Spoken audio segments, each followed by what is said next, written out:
And just to illustrate this problem a little bit, I wanted to show you the study and analysis of the AML BFM 93 and 98 study.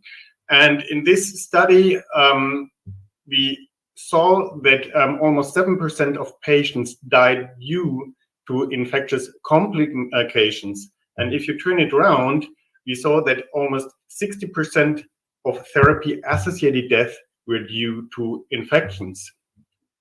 And if we have a closer look to those infections, whether it's FUO, fever of unknown origin, clinically documented infection, or microbiologically documented infection, we saw they occurred in particular during neutropenia as compared to those occurring without neutropenia.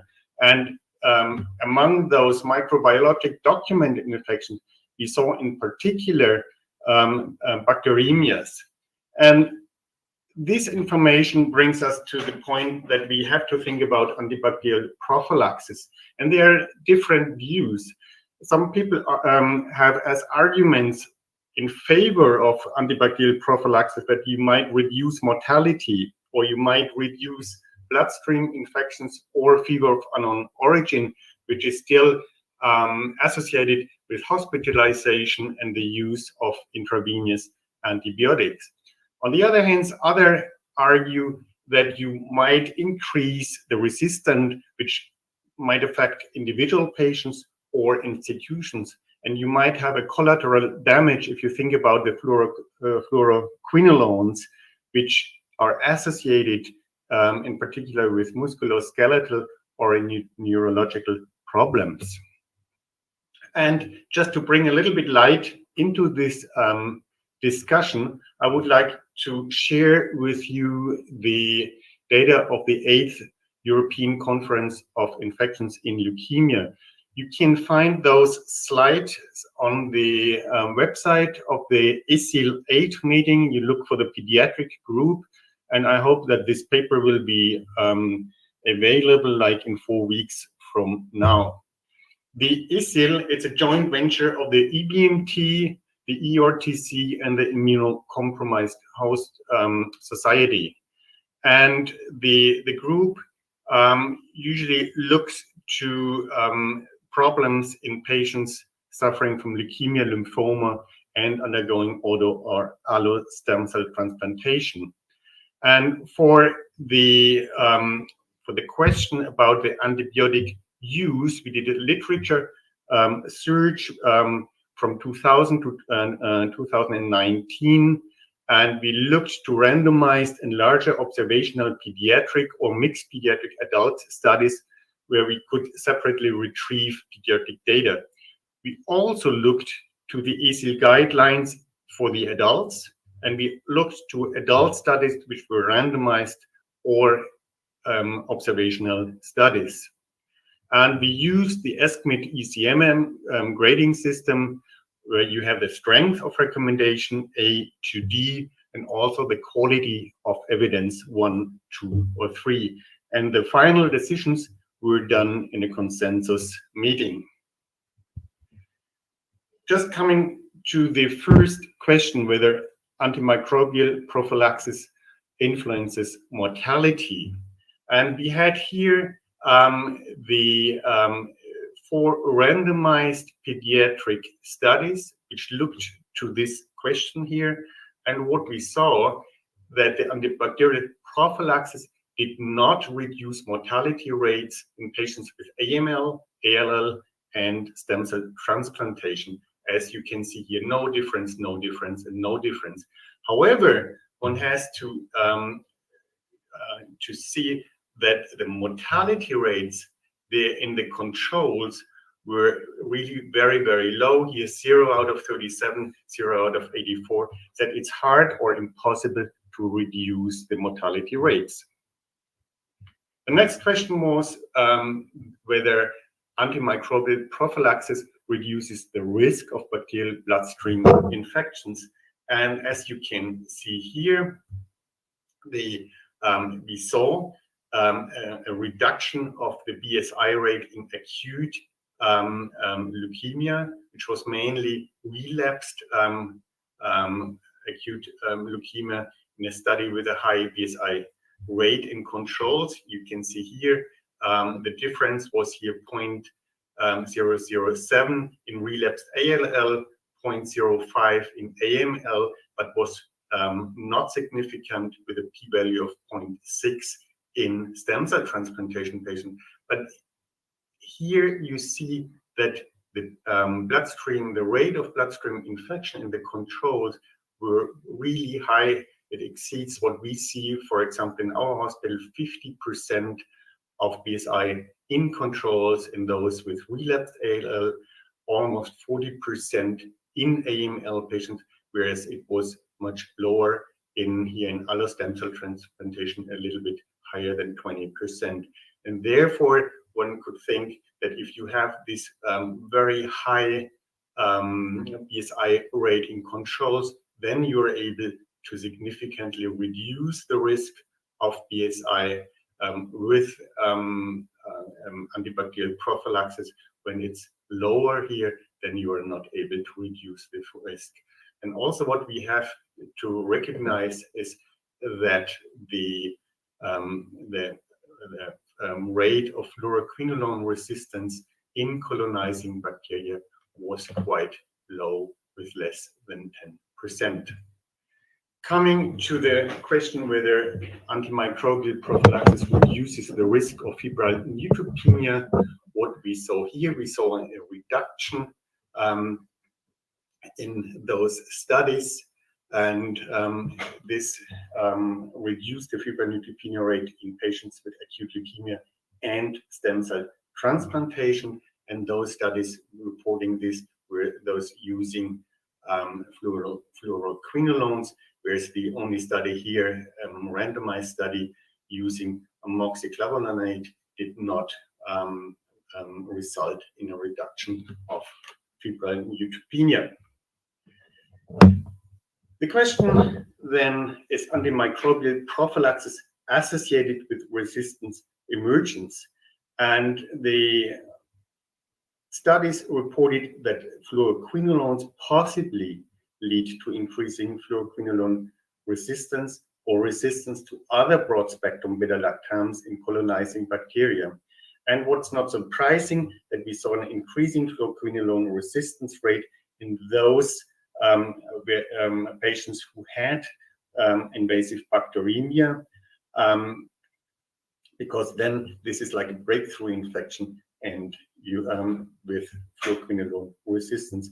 What unfortunately was not analyzed, the VRE colonization or infections.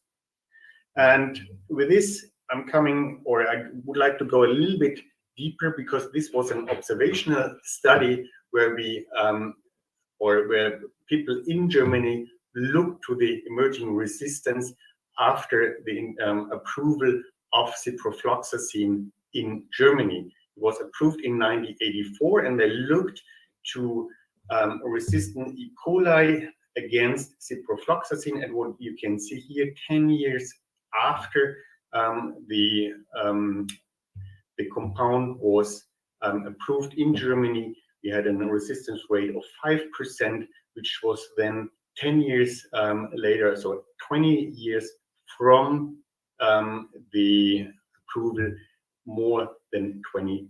And unfortunately, those E. coli which were resistant against ciprofloxacin were also resistant to other important antibiotic compounds, whether it was ampicillin or cephalosporins. So this is a major concern. And the other major concern was addressed by the European Medicines Agency, which published a warning in 2019 and reported that fluoroquinolones have disabling and potentially permanent side effects, like the inflamed or torn tendon, muscle pain or weakness, and joint pain, and also like tiredness, depression, problems with memory, sleeping, vision and hearing, and altered taste and smells. And this is also very was a major concern for us. So when the ESIL panel was discussing, again, mortality, bloodstream infection, and FVO, but on the other hand, having this emerging resistance and adverse events, and the recommendations of the ESIL 8 meeting were that routine antibacterial prophylaxis is not recommended for pediatric patients with lymphoma, acute leukemia, relapsed acute leukemia, or undergoing stem cell transplantation during pre-engraftment neutropenia. But there you can approach these recommendations differently, and I would like to show you how another panel you see here. This panel consisted of patients people from Europe, from the US, Canada, but also from South America, like Fabian Calles from Brazil, Maria Santolaya from Chile. And this guideline is the methodology is different to the one I showed you, because this guideline, or the approach, included only the results of randomized trials of antibacterial prophylaxis and did not include any observational study, which excludes a potential bias, but on the other hand, it's a little bit more restricted. And Grace Egan published a systematic review of 113 randomized trials of antibacterial prophylaxis, and this systematic review included 13 pediatric studies. And as you can see here, those studies we've seen already in the ESIL guidelines. So these were 3 studies looking to fluoroquinolones versus no antibiotic, and one from Elio Castagnola, also in 2003 published, amoxiclavulanate versus placebo. When all the other studies, when you look at this trimethoprim, sulfamethoxazole, they were all published in the 80s. And just to summarize this here, and I showed you those results before. Fluoroquinolone prophylaxis significantly reduced bacteremia and fever and neutropenia, but was not significantly associated with a reduction of infection-related and overall mortality. Fluoroquinolone prophylaxis was not significantly associated with more C. diff infection, which was surprising, but the author speculated that it might be due to the fact that it was less empirical antibiotic therapy used, which was then resulted in less C. diff infection. And it was not associated, the quinolone prophylaxis, with more invasive fungal disease and not with more musculoskeletal toxicities. But on the other hand, we have to recognize that the follow-up time of those patients was really not that long, over years and years. So it might not have shown up that those patients at the end suffered from those toxicity. The review showed that quinolone prophylaxis was significantly associated with more quinolone-resistant in bacteremia isolates. That's what I've showed you before. And the panel, according to those results, gave a weak recommendation in favor for systemic antibacterial prophylaxis for children receiving intensive chemotherapy for AML and relapsed ALL. But for all the others, they gave like a weak recommendation against the routine use of antibacterial prophylaxis for children undergoing induction therapy for ALL, autologous and allo stem cell transplantation. And there was a big debate on the ALL, I can tell you, because there are some observational studies, not randomized, which are in favor for antibacterial prophylaxis in induction therapy for ALL patients. And we all agreed that a strong recommendation against routine use for antibacterial prophylaxis in those children who do not have an expected prolonged severe neutropenia more than 7 days.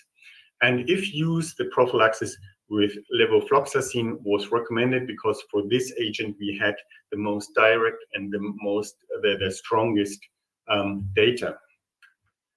So just to show you again here, the the international guideline, they came from Europe, South America, and Australia, whereas ACIL 8 guidelines, the expert came only from Europe. The recommendation whether you use a grade or an ESCMID ECMM system, it does not make that much difference, but the methodology, that's really one has to discuss also in the future. How do we implement this, that we harmonize our guidelines?